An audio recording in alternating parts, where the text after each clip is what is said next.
El historiador holandés Johan Huizinga se preguntó alguna vez qué idea podemos hacernos acerca de una sociedad histórica determinada si no vemos en ella a las personas. Y esta me pareció una frase y una idea interesante para iniciar esta reflexión acerca de la historia como campo de conocimiento. Uno podrá preguntarse, pero ¿qué es lo que hay de revelador y de nuevo en esto de decir que en la historia hay que ver a las personas cuando la propia definición de la historia como ciencia nos dice que es el estudio del pasado humano? Entonces, ¿cómo no ver a las personas, verdad? Y es una pregunta válida. Sin embargo, y esto es lo que vamos a ver en parte en esta sesión, la historia, desde luego, y sobre todo en los siglos XIX y XX, ha trabajado desde diversos paradigmas, diversas cosmovisiones, y esto ha hecho que los historiadores privilegiasen en determinados momentos ciertos temas y actores en detrimento de otros, y que hayan concebido la historia, la propia razón de ser de la historia para diferentes fines, con diferentes enfoques, y también se debatiera acerca de los usos que había que darle a la historia, el para qué y también, claro, el cómo hacer historia. Entonces, esto podemos, este estudio de estos diversos paradigmas, podemos hacerlo a través de un repaso de las principales corrientes historiográficas que han delineado el trabajo de los historiadores, sobre todo en estos siglos XIX y XX pasados, ¿verdad? Entonces, me gustaría hablar de tres corrientes historiográficas que son las más importantes, digamos, el positivismo, el historicismo y el materialismo histórico, de manera sucinta y para que nos pueda ayudar a guiar un poco esta reflexión. Entonces, comencemos con el positivismo. El positivismo, iniciado por Comte, también fundador de la sociología, tiene esta visión de la historia de la humanidad como un progreso. O sea, de hecho, ellos veían y ven la historia de la humanidad como una sucesión de etapas que son progresivas. Entonces hay una idea de progreso, de linealidad y de un progreso que es prácticamente natural y normal. Entonces hay un esquema conocido del positivismo en el cual se analiza la historia de la humanidad a través de tres eras sucesivas en un orden ascendente, ¿verdad? La primera, la era teológica mágica, en la cual la religión tenía una hegemonía y en la cual las explicaciones del mundo y del universo se hacían eh, en referencia al concepto de divinidad, ¿verdad? Lo mágico y lo sobrenatural. Entonces a esta era teológica la sigue, la supera una era metafísica, en la cual entra a tallar ya la filosofía con sus cuestiones especulativas, pero como su propio nombre lo dice, metafísica, más allá de la naturaleza. Todavía no estábamos en el mundo en el cual ya está asentado Comte y que él denomina como la era racional, que es la era que supera tanto a la metafísica como a la teológica. Y en la era racional, por supuesto, existe una hegemonía ya de la razón, del conocimiento científico, el avance tecnológico, que era, eh, que era la etapa a la que naturalmente tenía que llegar toda la humanidad como especie, la era racional.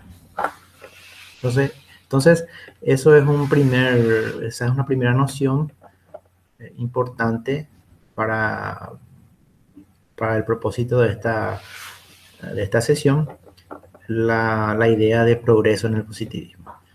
Además, el positivismo buscaba eh, equiparar las ciencias sociales con las ciencias naturales, y para eso necesitaban ser las ciencias sociales también objetivas, totalmente objetivas, es decir, el sujeto cognoscente que se aproxima al sujeto de estudio tenía que hacerlo desde una posición neutra, ¿no? Se estudia el fenómeno, el hecho, sin intervención de lo subjetivo de parte del investigador. Entonces se busca la objetividad, se busca establecer causas y efectos, se busca establecer leyes que nos permiten hacer predicciones.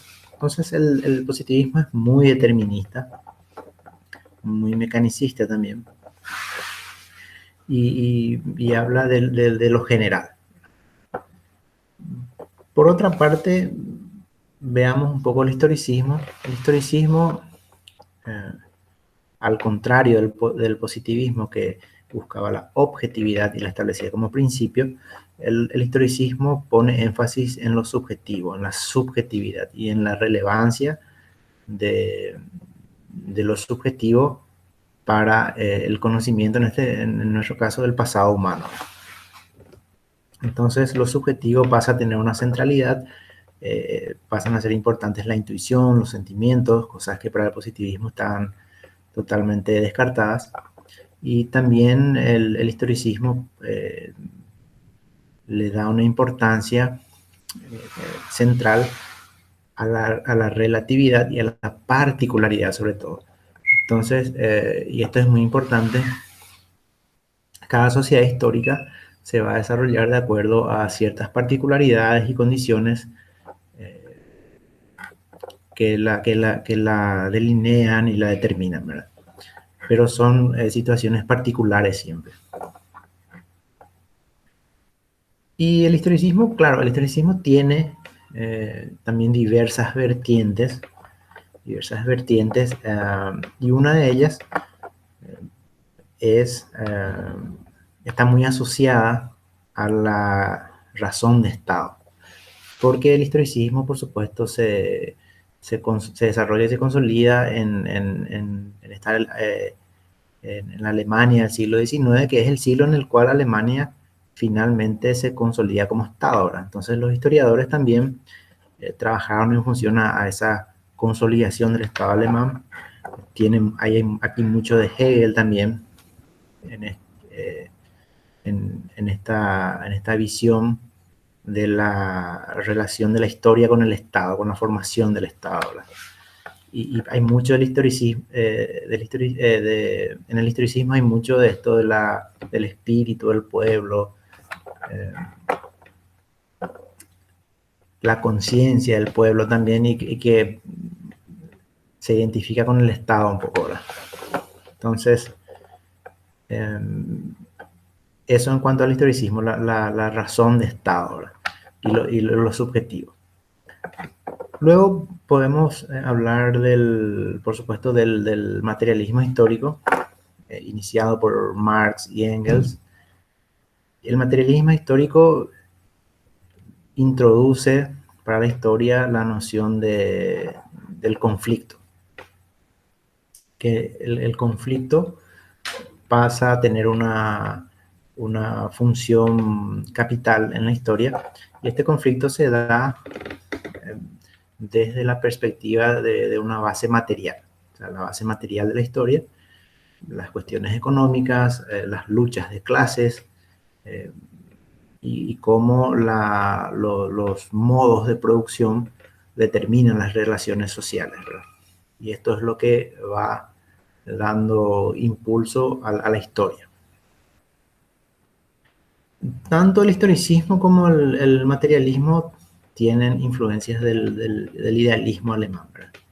El historicismo en esta cuestión del Estado, ¿verdad? De la función del Estado, y el materialismo, por supuesto, que toma esta noción también que ya estaba en Hegel, ¿verdad? De la dialéctica. La dialéctica propuesta como una tesis, una antítesis y luego una síntesis que es superadora. Solamente que el materialismo, en vez de utilizar la idea, lo ideal, y una suerte de conciencia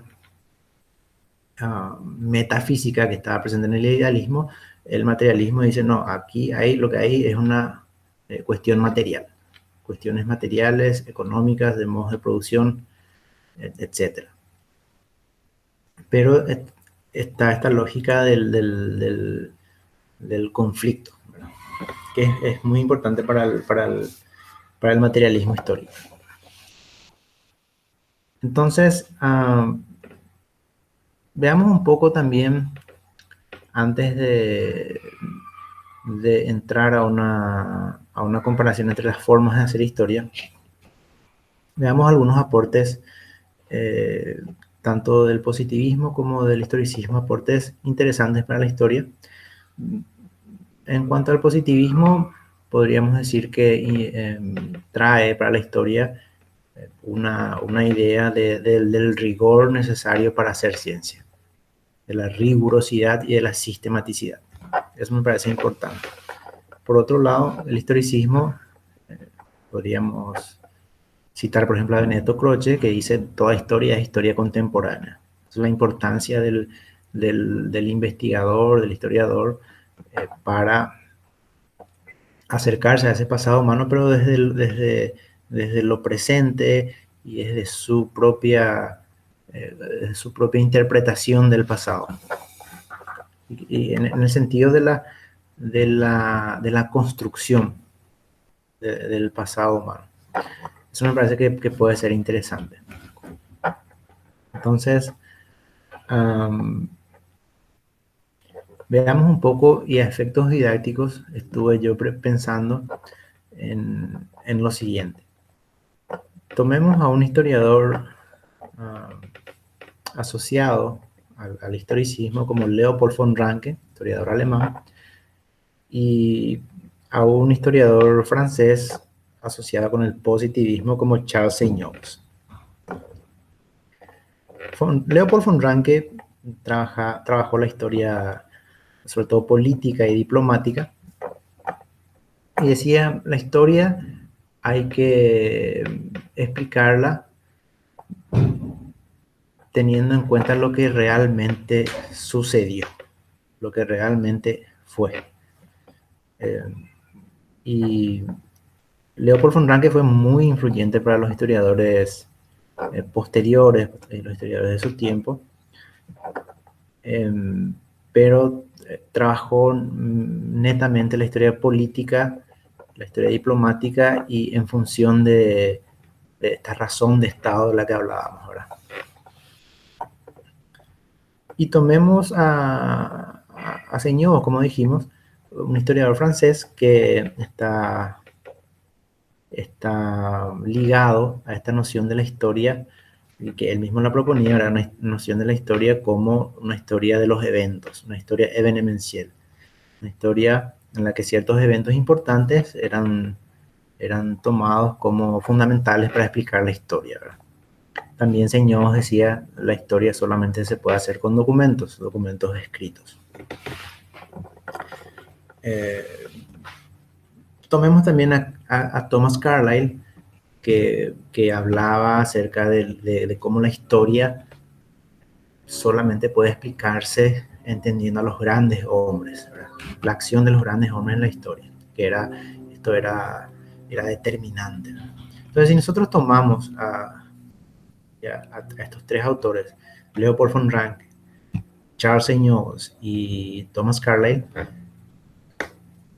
podemos decir que toda esa influencia desemboca en lo que se denomina historia tradicional. Aquí voy a hacer una pequeña cita de un libro que vamos a seguir un poco en esta sesión, que es el libro de Joseph Fontana, La historia de los hombres del siglo XX. Muy interesante el libro. Vamos a ver también algunas anotaciones que tengo de otros libros.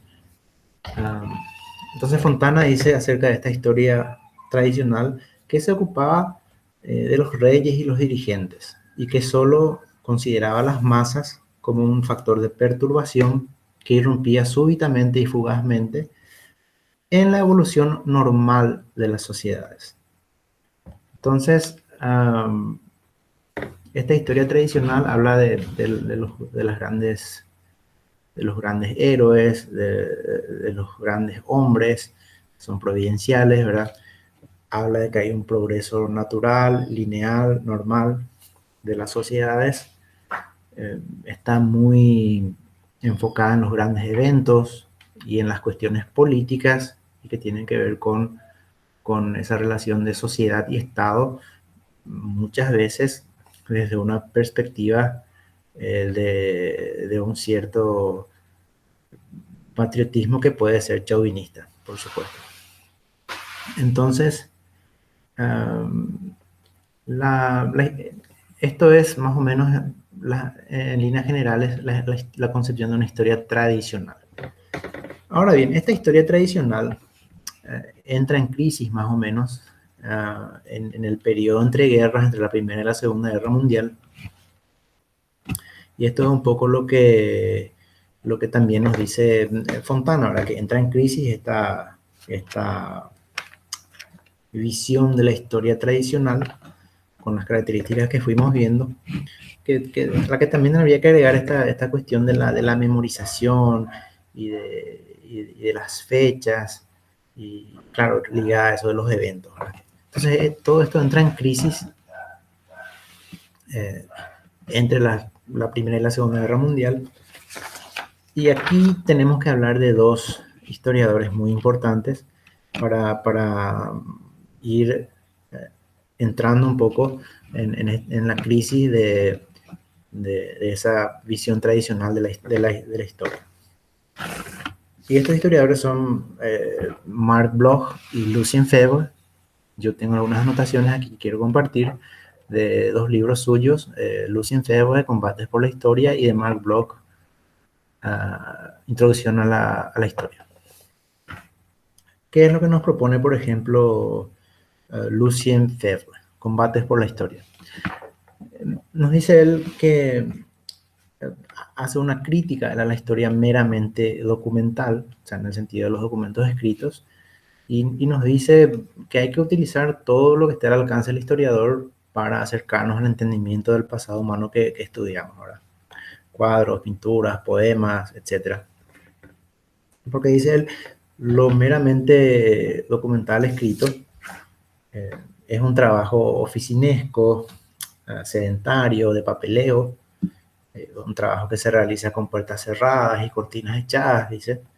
Y de ahí salían esos campesinos que parecían labrar viejos cartularios antes que espesa tierra. Entonces, hay una crítica a esa historia meramente documental.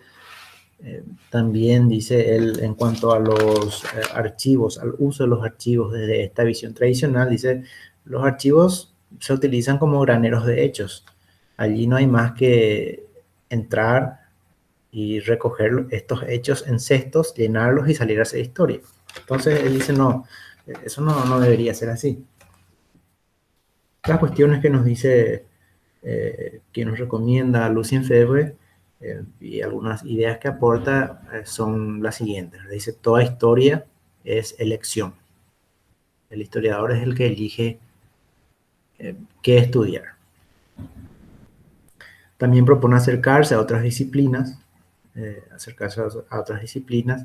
Yo particularmente creo que es muy importante que la historia se alíe con la sociología, con la antropología, por ejemplo.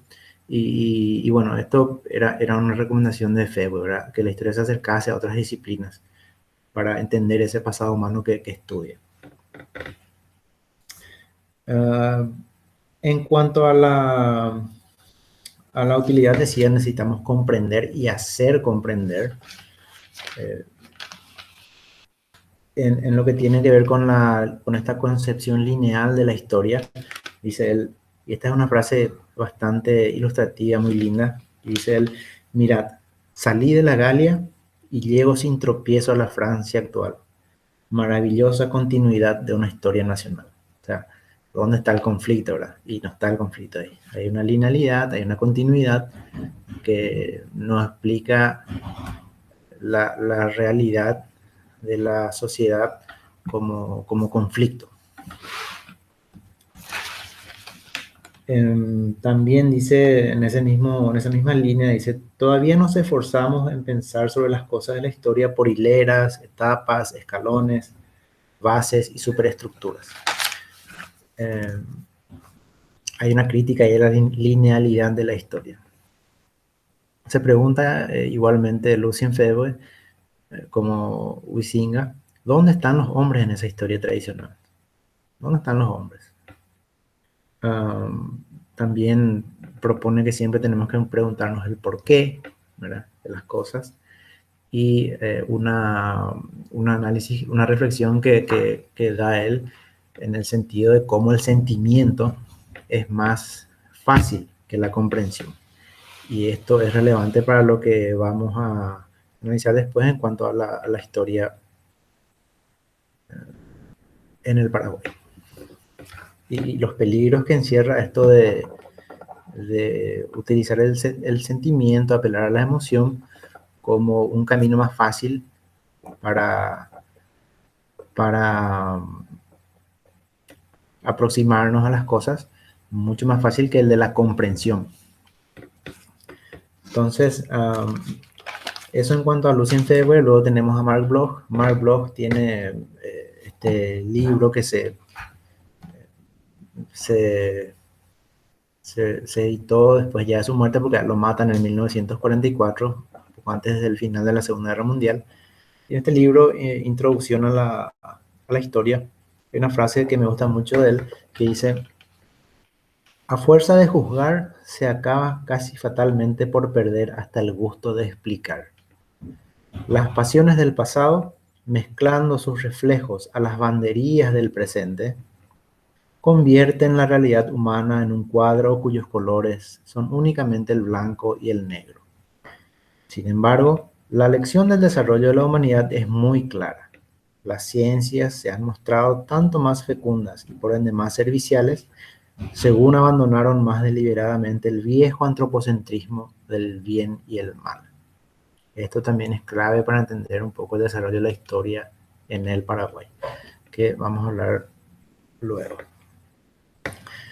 Entonces, Mark Bloch y Lucien Febvre, quienes, por supuesto, son importantes en el desarrollo de la historia como disciplina, como ciencia, porque en el año 1929 ambos fundan la revista Anales de la Historia Social y Económica. Entonces, veamos un poco, vamos a seguir aquí a Fontana. Nos dice Fontana, o sea, Fontana hace un repaso un poco de la revista, ¿verdad? Desde su fundación por Bloch y Febvre, pasando por Brodel y una tercera generación posteriormente.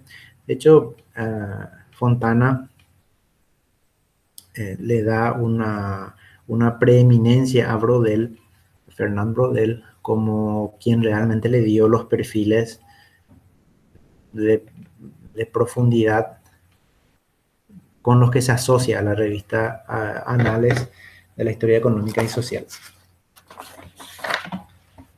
A ver un poco. Vamos a citar algo aquí de Brodel. Fernand Brodel dice, desarrolló una propia fórmula metodológica, ¿verdad?, que se denominó motor de tres tiempos. O sea, porque Brodel veía lo del tiempo corto, el tiempo medio y el tiempo largo, ¿verdad? El hecho puntual, la coyuntura y la estructura, ¿verdad? Dicen los viejos historiadores, solo sabían ver el tiempo corto, el ritmo breve de la historia de los acontecimientos, esa historia evenemencial. Entonces, dice, es necesario, en cambio, analizar las realidades sociales, todas las formas amplias de la vida colectiva, las economías, las instituciones, las arquitecturas sociales y las propias civilizaciones. El problema es que todas estas realidades tienen ritmos diversos. Hay unos ciclos económicos, una coyuntura social y una historia particularmente lenta de las civilizaciones. Por debajo, todavía más lenta que la historia de las civilizaciones, casi inmóvil, una historia de los hombres en relación con la tierra que los sostiene y nutre. Entonces, eso en cuanto a Brodel, ¿verdad?, que es un poco el continuador de la obra iniciada por Febvre y Bloch, y que luego también sale de la revista uh, y, y es sucedido por historiadores más jóvenes, ¿verdad? Pero Anales, la revista Anales fue muy importante en el sentido de que se sale un poco de esa visión de la historia meramente política y diplomática y solamente basada en documentos escritos. O sea, se amplía el panorama, se incluyen los temas económicos, los temas sociales, ¿verdad? Y se amplía también la gama de formas de acceder a la historia, tal cual veíamos nosotros un poco con las citas que hice de Lucien Febvre. Luego Fontana analiza, por ejemplo, lo que son los marxismos, ¿verdad? Y lo pone en plural porque por un lado él hace una crítica a esa historia producida en la Unión de Repúblicas Socialistas Soviéticas, esa historia asociada con el Estado y con el Partido Comunista, ¿verdad? Siendo Fontana mismo un hombre de izquierda, él critica esa historia como, esa historia sobre todo stalinista, dice él, en la cual los historiadores trabajaban en función al partido, la critica como una caricatura de historia, ¿verdad? Sin embargo, y por esto lo pone en plural, esto de los marxismos, él sí recupera como algo válido y con mucha razón eh, el trabajo de los historiadores enmarcados en la tradición marxista británica, ¿verdad? Historiadores británicos, que utilizaron el materialismo histórico como base teórica. Y en ese sentido, tenemos que hablar de Eric Hobsbawm, de E.P. Thompson, de George Roudet, quienes también, así como Febvre y Bloch, en el año 1952 fundaron una revista que hasta hoy circula, igual que Anales, que es la revista Past and Present. Entonces Fontana habla un poco de toda esta tradición en la historiografía británica del materialismo histórico y pone de relieve el trabajo de Hobsbawm y de Thompson sobre todo. En cuanto a Thompson, me gustaría a mí citar aquí algunas anotaciones que tengo de uno de sus libros, que es Tradición, Revuelta y Conciencia de Clase del año 1979. Thompson analiza en este libro, por ejemplo, cómo dependiendo del uso de los términos ya se tiene una visión de la historia, ¿verdad? Dice él, cuando uno utiliza los términos como feudal, capitalista, burgués, está implícito en ellos la noción de conflicto. Sin embargo, dice, si un historiador utiliza términos como tradicional, preindustrial, paternalismo o modernización, se borra el conflicto. Se vuelve a esa idea de la linealidad y del progreso natural. Entonces, dice Thompson, las descripciones del orden social vistas desde arriba son mucho más corrientes que los intentos de reconstruir una visión desde abajo. Si se introduce el término paternalismo, prima la visión desde arriba. Sigamos viendo un poco acerca de Thompson. Y también él, la visión de desde la visión de los gobernantes, los trabajadores libres son siempre disolutos y levantiscos. Los motines son siempre espontáneos y ciegos, y la protesta social se confunde muchas veces con el delito. Los motines, sin embargo, no hay que verlos como reacciones espasmódicas. Lindo término, ¿verdad? Porque tienen, al contrario, nociones legitimantes, tienen consenso, están basadas en derechos y costumbres, ¿verdad? Entonces, lo que hace Thompson es, como él es un especialista del siglo XVIII, cuando todavía no estaban formadas las clases obreras, no tenían todavía conciencia social, las clases obreras, desde lo que fue el análisis del materialismo histórico marxista, ¿verdad? Y tampoco los partidos políticos, etcétera. Lo que hace él es ver cómo las clases populares expresaban sus protestas, como si tenían su propia lógica y su propia conciencia, ¿verdad? Y cómo las expresaban. Eso es lo que estudia él, ¿verdad? Él es muy crítico también de la noción de clase social como algo cerrado y determinado y ubicado en un tiempo determinado de la era industrial capitalista. Y dice, las clases no luchan porque existen, dice él, sino que en su existencia, sino que su existencia surge de la lucha. O sea, es la lucha está en la base del surgimiento de las clases, ¿verdad? Entonces, Thompson es muy interesante en ese sentido porque no es un marxista academicista ortodoxo, ¿verdad? Sino que intenta hacer sus propias contribuciones al materialismo histórico, estudiando sobre todo el siglo XVIII. Es importante eso también. Hay otro libro suyo interesante para leer, lo que es el de la formación de la clase obrera en Inglaterra. Y también Thompson pone énfasis, esto no es algo que se comente mucho, pero es algo que yo particularmente estudio, que es la relación de, o sea, para Thompson la ley era, sobre todo en el siglo XVIII inglés, era muy importante como un centro como un foro de discusión social y de resolución de conflictos sociales, ¿verdad? Y para él la ley es un bien humano universal que debe ser protegido. También podemos, siguiendo un poco este análisis acerca de las concepciones de la historia, hablar un poco del giro cultural de los años 60. Esto también lo menciona Fontana. Fontana es más bien crítico con este giro cultural, pero aquí me gustaría hablar un poco de el libro Historia Cultural de Peter Burke. También tengo algunas anotaciones.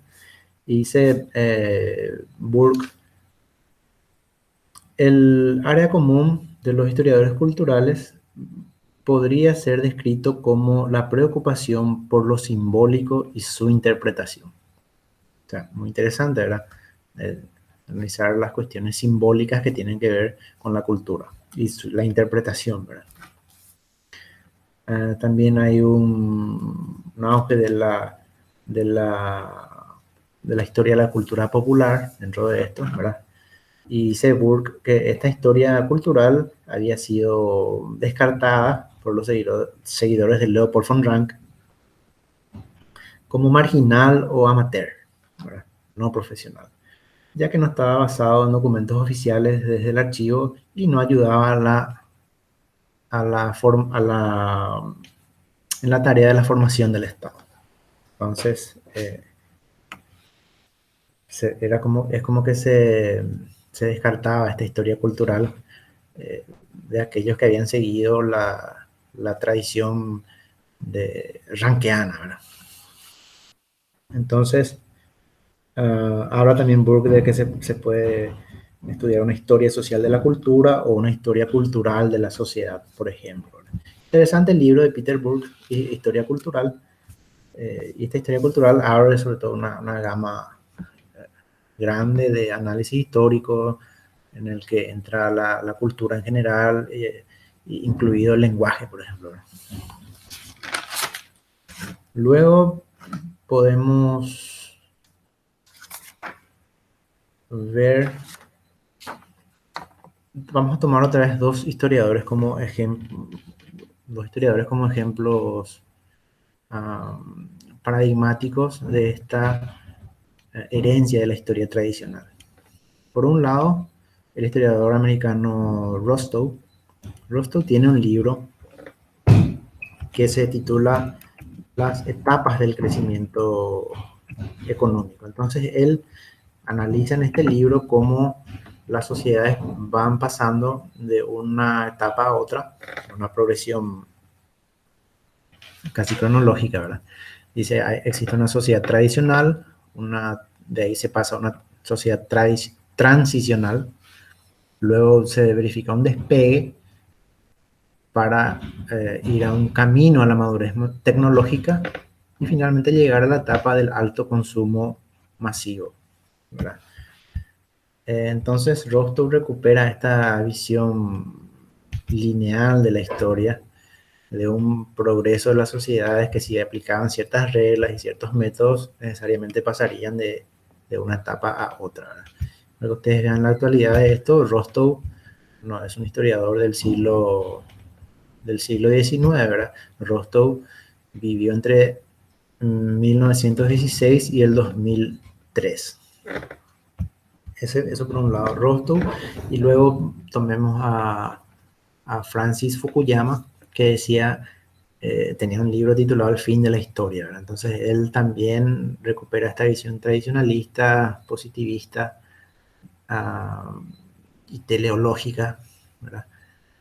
En el sentido de que, bueno, al llegar ya a los tiempos actuales en los que existe un Estado liberal, democrático, dentro de una economía capitalista, ya se llegó a todo lo que el ser humano como especie podía llegar en cuanto al desarrollo de la historia.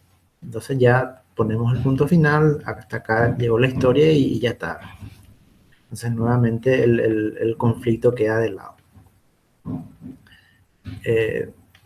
Porque como dijimos, el materialismo histórico aporta esta visión del conflicto como importante para la historia y central para la historia, ¿verdad?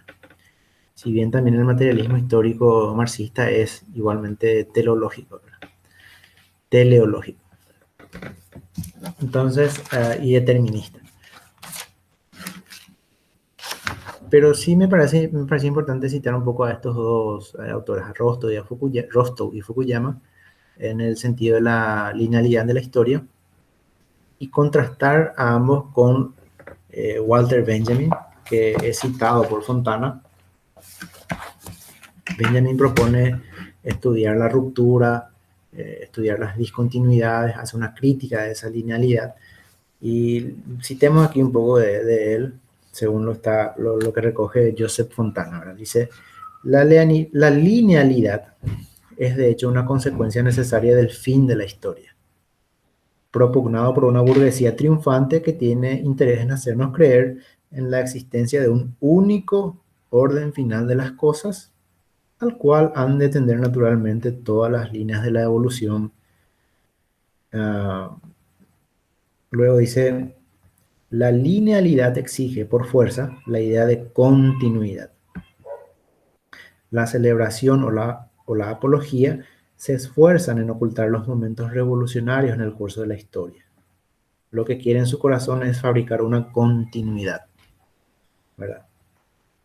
Después dice, hay que arrancar la época de esta continuidad cosificada y hacer explotar su homogeneidad, llenándola con las ruinas, esto es, con el presente. Pues dice, dame un poco más aquí, dice, una historia no lineal nos permitiría recuperar muchas cosas que hemos dejado olvidadas por el camino de la mitología del progreso. El peso real de las aportaciones culturales de los pueblos no europeos, el papel de la mujer, la racionalidad de proyectos de futuro alternativos que no triunfaron, la política de los subalternos, la importancia de la cultura de las clases populares, etcétera, ¿verdad?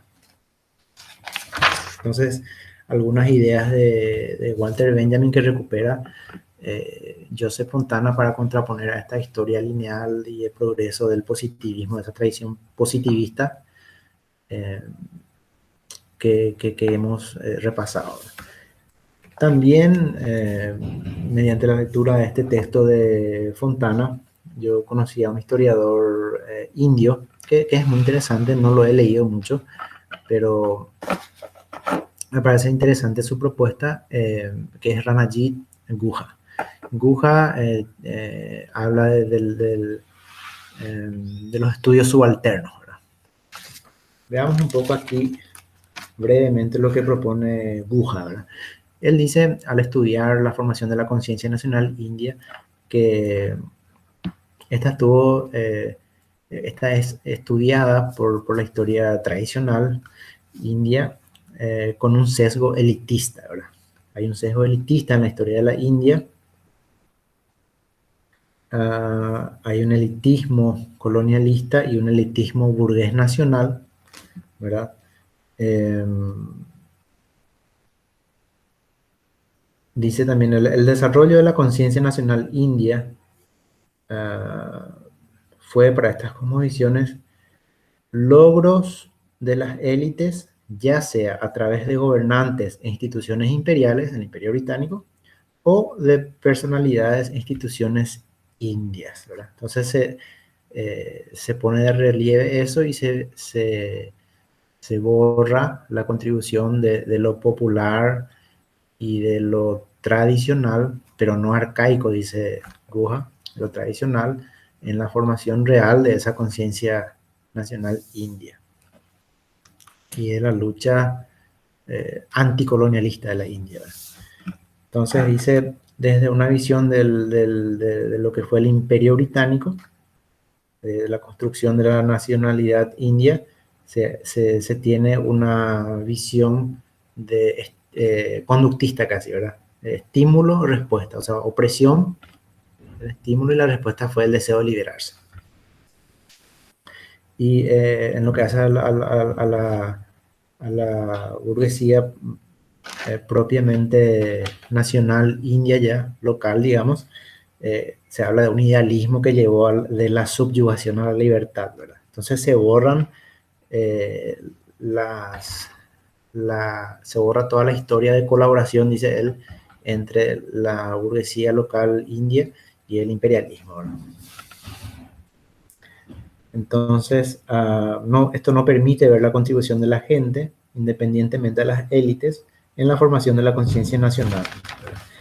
Por lo tanto, lo masivo del movimiento anticolonialista se ve más como un problema legal y de orden, y en lo positivo como el producto del carisma de los líderes. A ver un poco qué más podemos.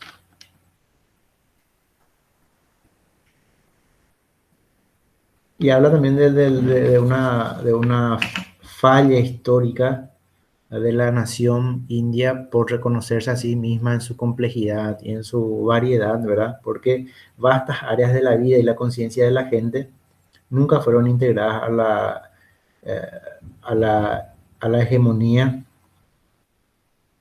en lo que hace a esta propia construcción de la conciencia nacional india, ¿verdad? O sea,